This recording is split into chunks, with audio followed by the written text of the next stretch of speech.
The obsidian conclave of the stellar sovereigns pulsed with a faint, chilling violet light, a silent testament to the grief that had settled over the unified galactic powers like a cosmic shroud.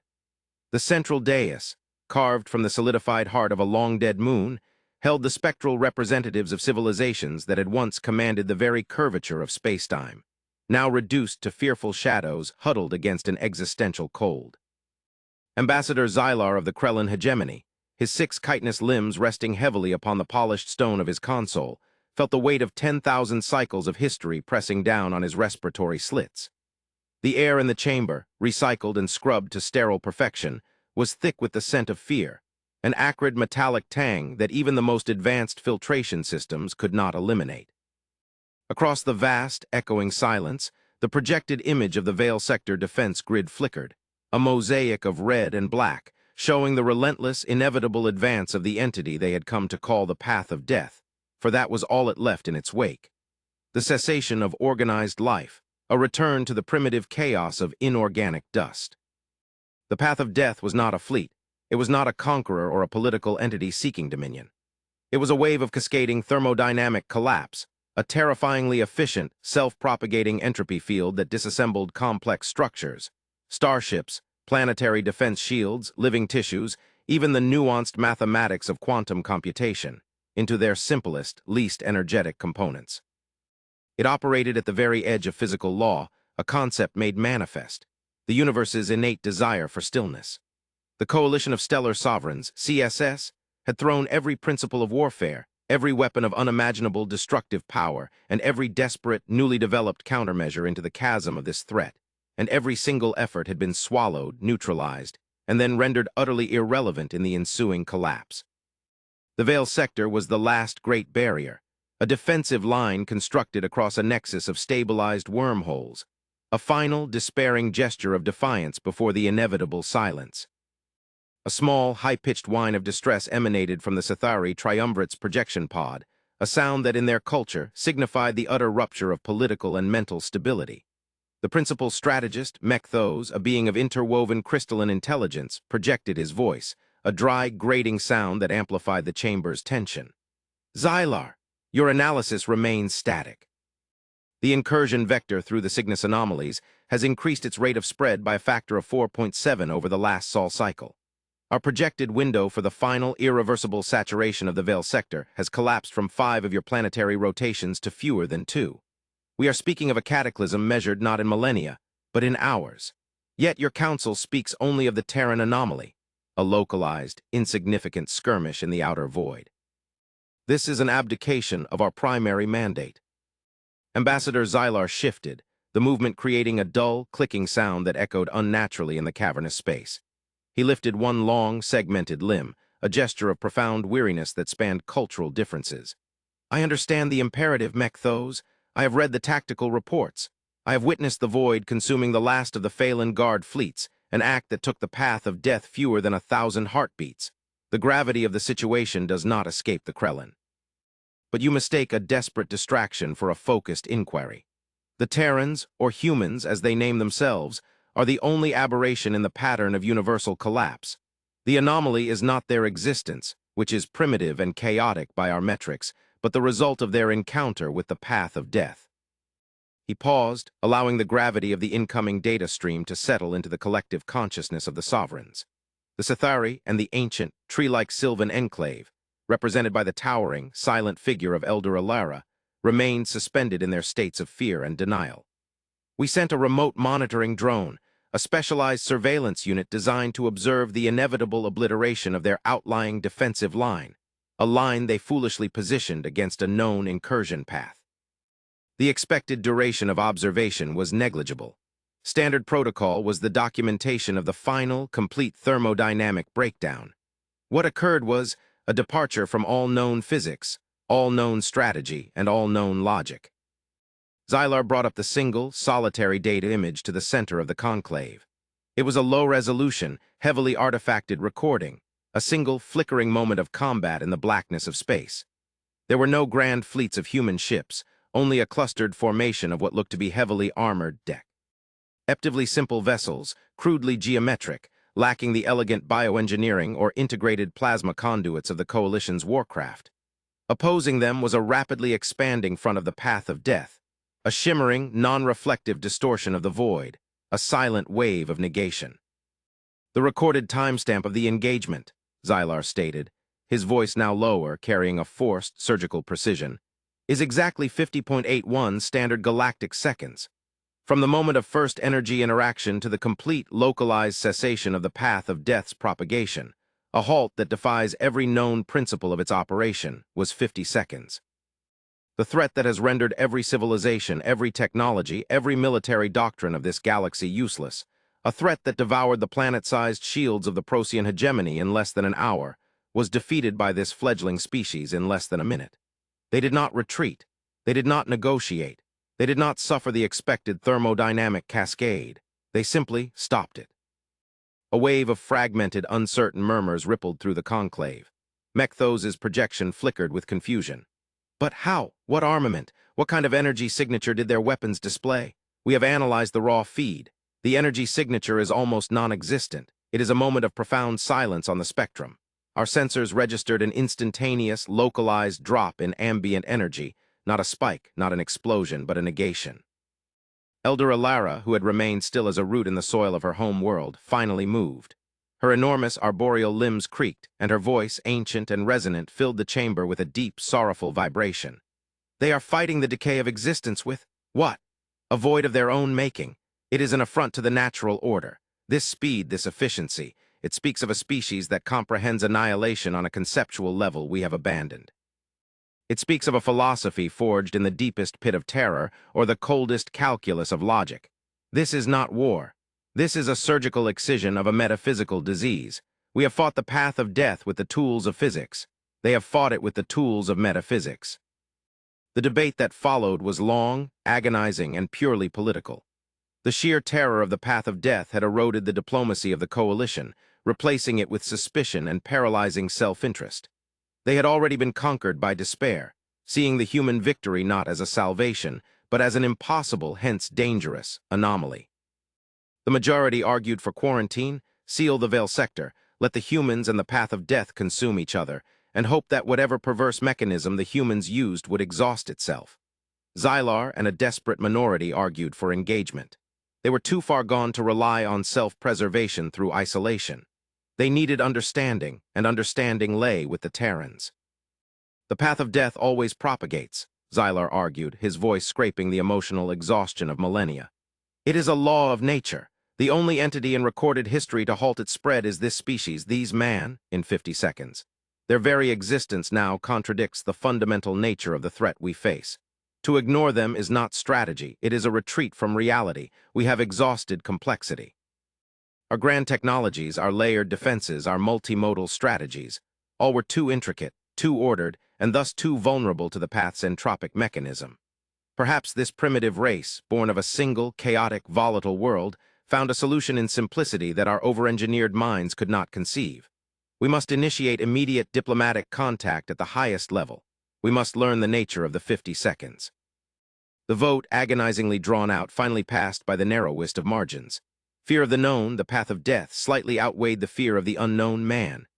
Xylar was tasked with the mission: approach the Terran perimeter, offer the full, desperate knowledge of the Coalition, and seek the secret of the impossible victory. The final directive given to him by the Conclave was not one of hope, but of cold, pragmatic desperation. Do not provoke them. Do not ask for their weapons. Ask for their philosophy. The Krellin diplomatic vessel, the Aegis of Solace, was a monument to the Coalition's former grandeur, sleek, bio-integrated, and silent. It drifted into the designated neutral zone near the perimeter of the Terran defense line, its sensor arrays sweeping the surrounding void with meticulous, nervous energy. The human vessels, the cluster that had achieved the unthinkable, were exactly as the remote surveillance had shown: blocky, unadorned, industrial in their aesthetic. They sat in the blackness with an unnerving stillness, not projecting the overwhelming energy fields or the dazzling sensor ghosts of advanced civilizations, but ply existing. This lack of flourish, this quiet confidence of presence, was far more terrifying than any display of force Xylar had ever witnessed. It was the calm of a predator that knows its strength and has no need for spectacle. A contact request initiated from the human flagship, designated the anvil, arrived not as a complex modulated wave of high-dimensional math, but as a direct, simple, single-spectrum radio transmission. It cut through the vast, quiet space with an almost insulting clarity.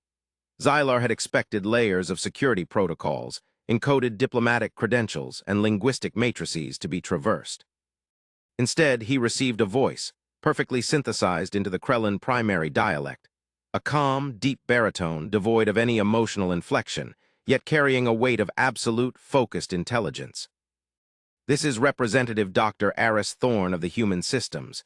We acknowledge the diplomatic initiative of the Coalition of Stellar Sovereigns. Your vessel's credentials and distress status have been confirmed. We have monitored your approach. You may transmit your full communication now. There is no need for further formalities. Xylar felt an internal, vestigial spasm of Krellin political protocol, the demanding of formal titles, the establishment of seniority, the subtle posturing that defined interspecies discourse. All of it was dismissed in a single, unadorned sentence. He pushed down the instinctual reaction, stabilizing his psychological profile, and addressed the human representative. Dr. Thorn, Xylar began, the synthesized translation of his voice sounding strained even to his own internal hearing. I am Ambassador Xylar of the Krellin hegemony, representing the unified interests of the CSS. We come to you under circumstances of profound existential crisis. The threat you encountered, the entity we call the Path of Death, has brought the entirety of known civilization to the brink of irreversible collapse. Our losses are immeasurable. Our despair is absolute. We watched the engagement at the perimeter of the Veil sector. We watched your forces, man, achieve what we deemed impossible, the localized cessation of the thermodynamic cascade. We observed the action's duration, 50 seconds. He paused, letting the phrase hang in the void between the two ships. He could feel the eyes of the entire coalition, projected via secure quantum entanglement on this transmission. We are not here to threaten, nor to demand technology, Xylar continued, the formal petition of the conclave now shaping his words.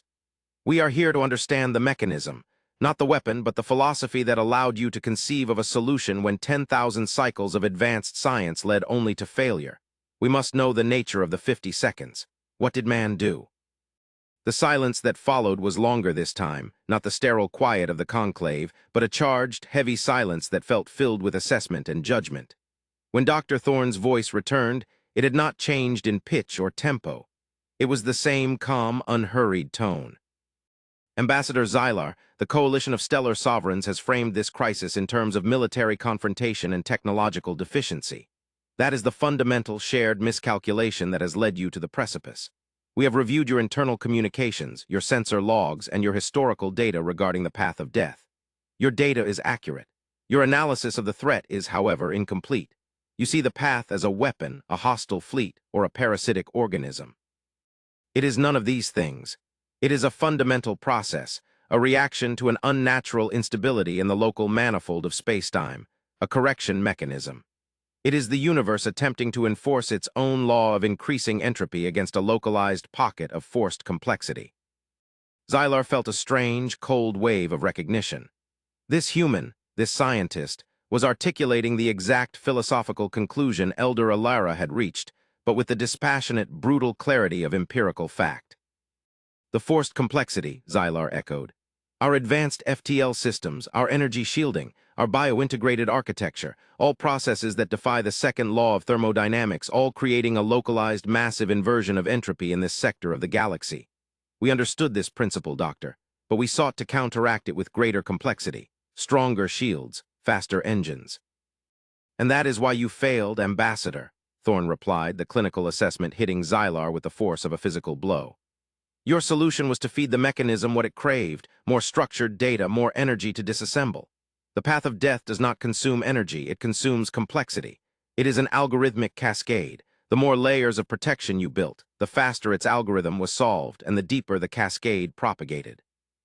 The 50 seconds was the implementation of the human C. Counter-tactic, the denial of input. Your ships, your weapons, your defenses, all rely on massive, highly structured energy expenditures. You were trying to use a perfectly polished metal sword to fight a corrosive acid. It only gave the acid more to break down. Our approach was one of conceptual deweaponization. Thorn paused, and Xylar could almost visualize the human representative on the bridge of the anvil, calmly observing the vast array of alien fear and confusion. The human victory in 50 seconds was achieved not by a spike of energy, but by a structured, temporary, localized nullification of structured energy in the engagement zone. We call this conceptual process the anvil protocol. We did not detonate a weapon. We did not project a shield. We used an instantaneous, hyper-localized deployment of a phased matter resonance field, designed to temporarily force the very energy of the local spacetime manifold into its lowest possible entropic state. For a period of exactly 50 seconds, that small volume of space ceased to be a place of complex, highly organized physics and became, momentarily, a region of near-absolute thermodynamic simplicity, a conceptual vacuum. The path of death's propagation algorithm encountered an area where the thermodynamic gradient that fuels its cascades suddenly went to zero.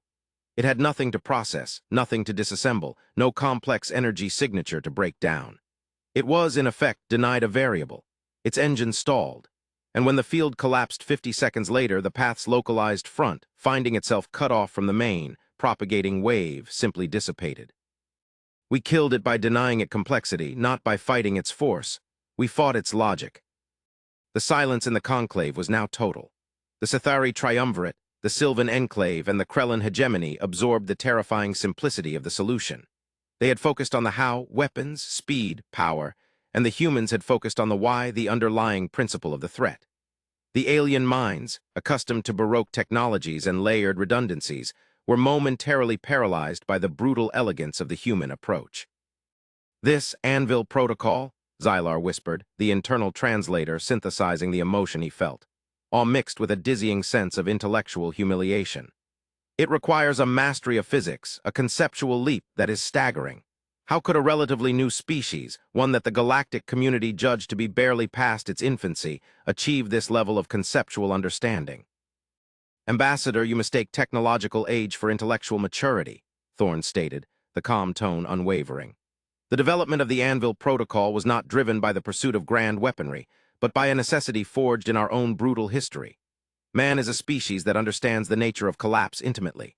We have spent millennia attempting to master the very forces that cause systemic destruction on a planetary scale: nuclear fission, engineered plagues, ideological schism. We are accustomed to the concept that the most terrifying threats are those that stem from a simple, elegant mechanism of self-destruction. The path of death is not an alien. It is a scaled-up physical analogy of the worst aspects of human warfare, a perfectly efficient mechanism of internal collapse. We understood it not because we are better engineers, but because we are better, and deeply unwilling, students of annihilation. Thorne's words struck deep into the heart of the Coalition's collective self-image. They had built empires on the denial of their own internal chaos, seeking eternal stability through ever-increasing complexity. The humans, it seemed, had built their defenses on the acceptance of their own chaos, understanding that the ultimate threat is often simple, elegant decay. The next phase of the conversation was dominated by diplomacy, yet it felt more like a philosophical examination. Xylar, guided by the humbled conclave, pressed for the sharing of the Anvil Protocol. Thorne did not refuse, but he set terms that were not military or territorial, but ethical and logistical. "We'll share the methodology, Ambassador," Thorne affirmed. "The Coalition requires an intervention force capable of deploying the protocol on a vast, galaxy-spanning scale to halt the main path of death propagation front. But the core technology, the specific proprietary methods of phased matter resonance, that will remain under human control for a defined period. This is not for political leverage, but for control. The Anvil Protocol is a fundamental manipulation of the laws of physics. In the hands of a species driven by fear, it can be weaponized into an instrument of cosmic tyranny. An elegant solution can be turned into an elegant weapon of collapse." "You demand a trust that we have not earned," Xylar countered, though his own instincts now sided with the human logic. "No, Ambassador," Thorne corrected gentle. "Why, I am applying an ethical constraint born of a deep understanding of our own failures. Man knows what intelligent life is capable of when driven by panic. We demand nothing of your cultures or politics. We demand only a shared logistical command structure, overseen by human analysts, to ensure that the deployment of this countermeasure is surgically precise, ethically constrained, and absolutely focused on the immediate preservation of all life, not the preservation of any single political entity. The conclave, having watched their grand, complex strategies fail repeatedly, had no choice but to accede to the simple, logical demands of the human. They had sought a savior. They had found a custodian. The Coalition-Terran Alliance, a hastily assembled command structure operating from the heart of the Vale sector, was an unprecedented exercise in interspecies cooperation. The vast, layered complexities of the CSS military, the bioengineered vessels of the Sylvan Enclave, the crystalline tactical matrices of the Sithari, the brute force kinetic weapons of the Krellin, were all placed under the cold, analytical command of human logistical teams. Dr. Thorne, who remained on the anvil, became the silent nucleus of the strategy. His voice, transmitted across the command channels, was the single, constant factor in the chaotic symphony of desperation. Calm, simple, and relentlessly logical.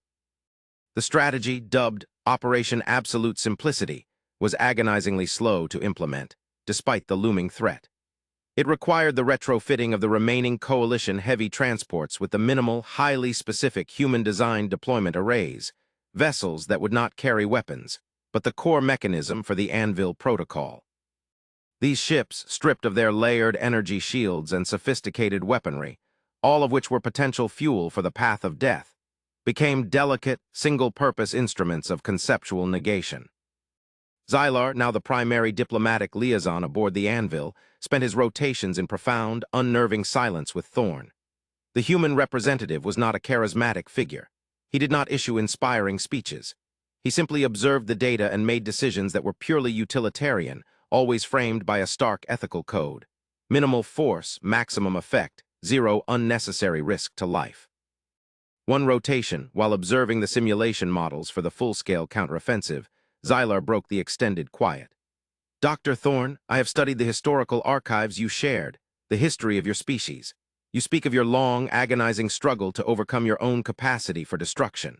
Yet the development of the Anvil Protocol, the mastery of localized entropy, suggests a level of technological and intellectual advancement that belies the chaos you describe. How did a species that nearly destroyed itself, a species driven by such violent internal contradiction, achieve the key to saving the galaxy? Where is the connection between your history of terror and this moment of serene capability? Thorne turned from the translucent display, his eyes holding the flat, deep sincerity Xylar had come to recognize as the human's most powerful and most terrifying attribute. The capability is a direct result of the terror, Ambassador. You see our history as a flaw. We see it as a laboratory. The CSS civilizations pursued perfection, stability, and control, eliminating internal conflict to achieve external power. When faced with the path of death, a threat of pure thermodynamic efficiency, your empires lacked the conceptual flexibility to counterintuitive processes. You had no experiential framework for dealing with self-induced, systemic collapse. Man, however, is a product of chaos. We achieved the Anvil Protocol not because we are intellectually superior, but because we spent the first 3 millennia of our self-awareness designing weapons that could destroy us through simple, elegant processes, weapons that created localized entropic collapse on a planetary scale. We had to understand the core mechanism of absolute finality simply to survive ourselves. The path of death is the ultimate cosmic version of our own internal demons. We did not develop the Anvil Protocol to fight an enemy. We developed it, conceptually, to prevent our own worst selves from ending existence. We learned to fight collapse from the inside out. The 50 seconds was not a demonstration of power, but a practical application of a concept we had already accepted as an ethical constraint on our own development. The answer was a profound philosophical reflection on the nature of intelligence. The CSS had sought transcendence through elevation. Man had found transcendence through brutal, unflinching self-awareness and the mastery of its own capacity for ultimate violence. The sheer ethical weight of that history was, Xylar realized, the true human strength. The joint fleet finally moved, a vast multi-species armada, but its power lay not in its massive ships, but in the small, retrofitted Terran-guided vessels that held the Anvil Protocol arrays. Their target, the immense, chaotic heart of the path of death, a localized nexus point that had been expanding for centuries, located deep within the unmapped, dying sector known only as the Black Shroud. The confrontation was silent, surgical, and utterly unlike any battle the Coalition had ever conceived.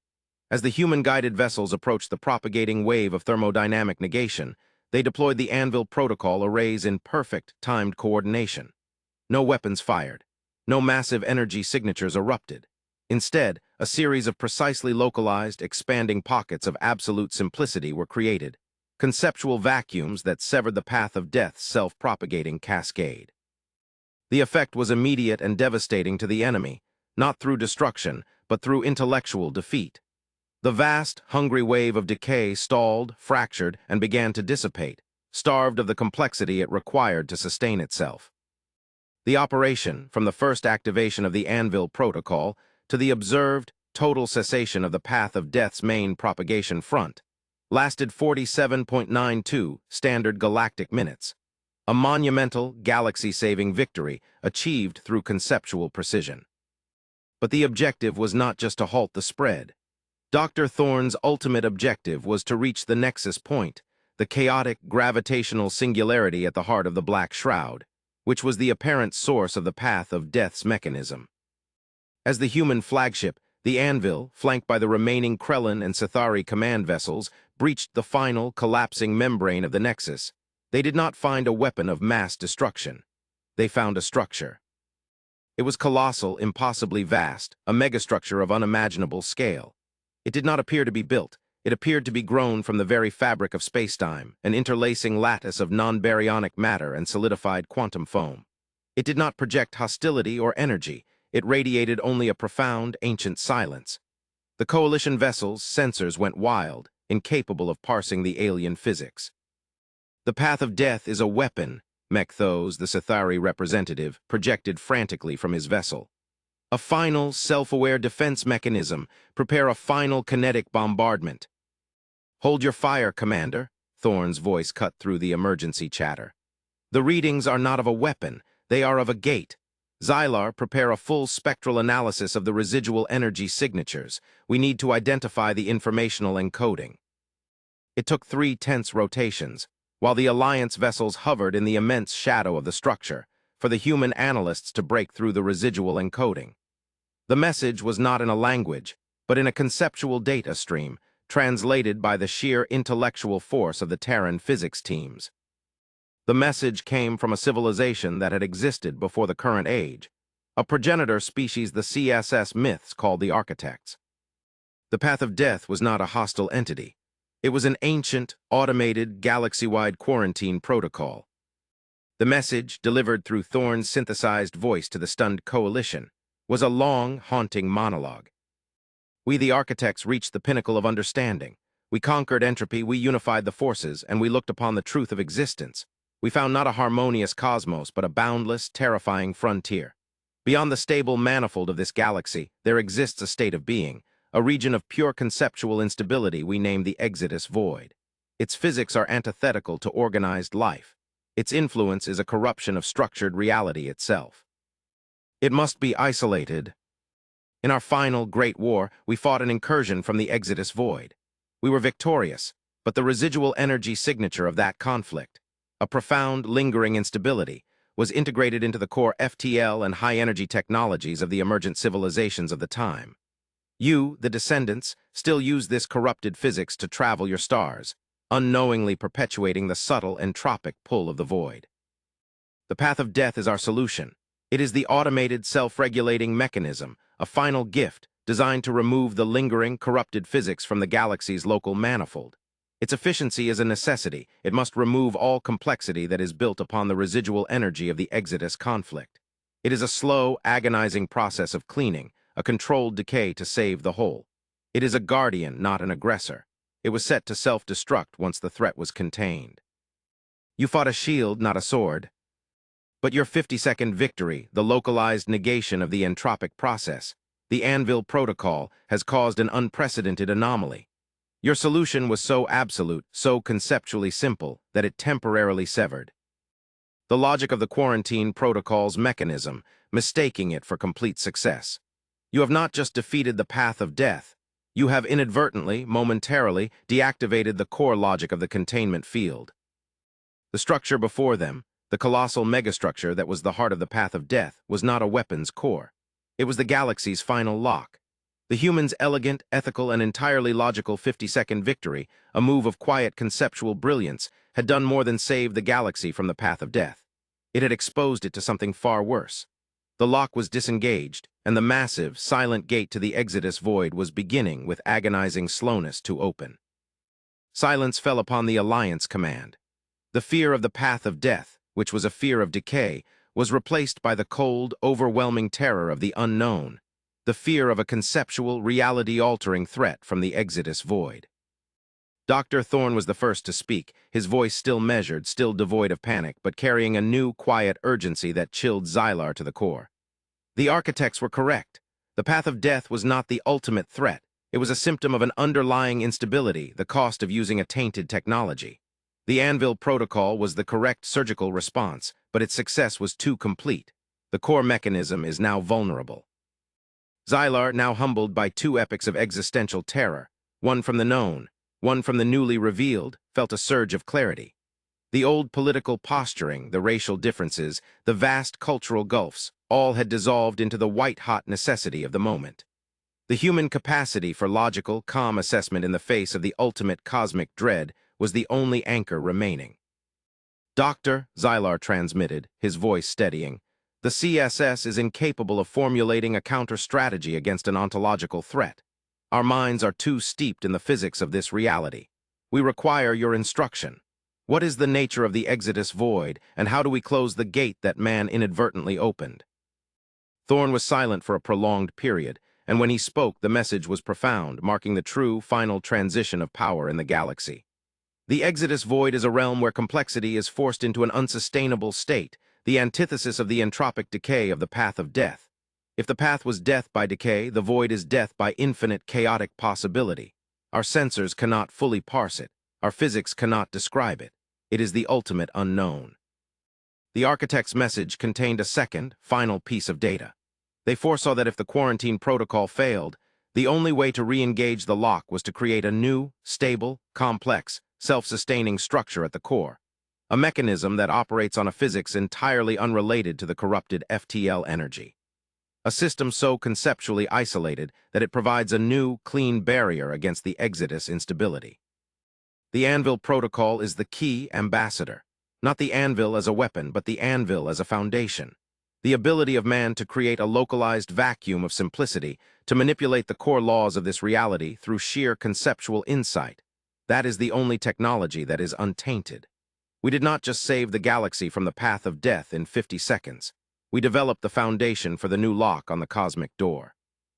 The final stage was not a military campaign, but a monumental, terrifying engineering project. The entire remaining industrial capacity of the coalition of stellar sovereigns was dedicated to the Terran plan, the construction of a self-sustaining, hyperdimensional fortress around the architect's gate, powered entirely by the principles underlying the Anvil Protocol, a technology of absolute simplicity forming a defense of absolute stability. It was a massive, shared commitment to a future forged in the shadow of shared terror.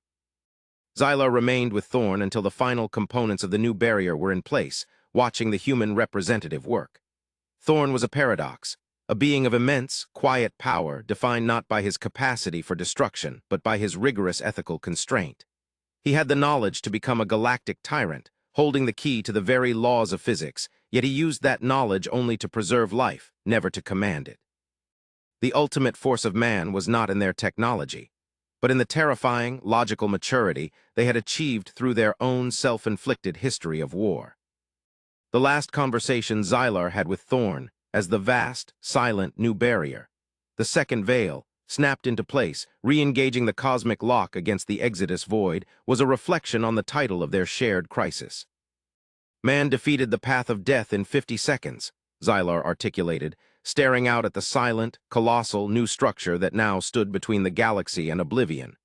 A truth that defines a turning point in history, but the path of death was a challenge of physics, Doctor. The exodus void is a challenge of ontology. Does man have a protocol for that kind of terror? Dr. Thorne stood at the terminal, the lights of the newly sealed gate reflecting in his eyes, which held the cold, unwavering light of a species that had looked into its own abyss and returned.